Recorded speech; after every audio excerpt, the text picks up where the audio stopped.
for the first time? Masaya, and yun, iba yung feeling na maglalaro ka for Philippines. Kamusta naman yung naging laban yung performance ng team against dun sa Saga? Okay naman, sayang kasi hindi tayo nakaset, pero may bukas pa naman. Feel namin kaya.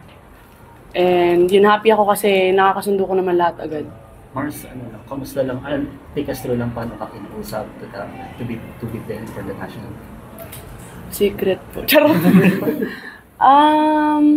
Ano ba? In-invite po ako before pa nung conference, yung last conference. Tapos, nag-decline po ako kasi umuwi po yung brother ko from Australia. And nung next na invitation na pangalawa, hindi na ako inalaw kasi mag-start na yung conference. And yun, yung pangatlo, finally available and pinayagan na rin ako. So, yeah. Mars, kwento ni Coach Jorge na kaya ka niya daw kinuha because you're good, you wanted to play, and available ka.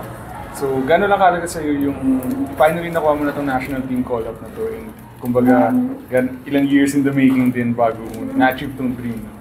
Actually, hindi ko ine-expect na makakakuha ko ng invitation from the national team. Kasi given na converted lang din talaga ako na setter, so hindi ko ine-expect na makakarating ako sa gantong point.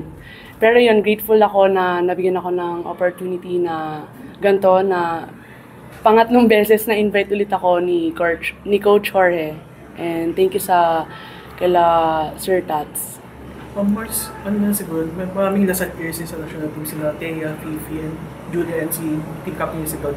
Siguro paano nung naka-help yun, yung chemistry nyo na lahat kayo Tagalasal, or kami ang Tagalasal to transition with the team?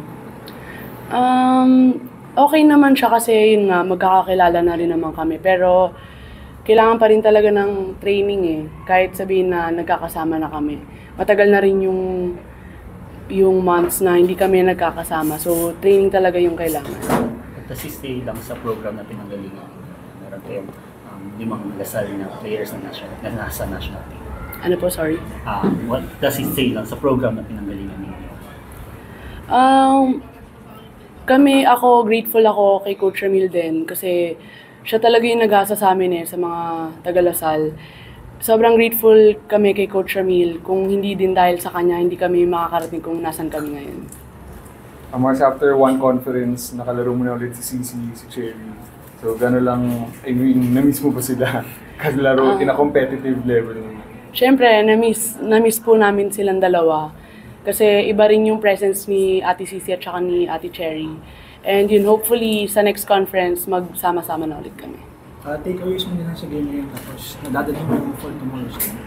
Siguro, learning experience din, lalo na sa akin, na marami pa kailangan i-improve talaga eh. So, kailangan lang trabahuin, and yun, sana makaset or manalo tayo tomorrow. Thank you, Mars.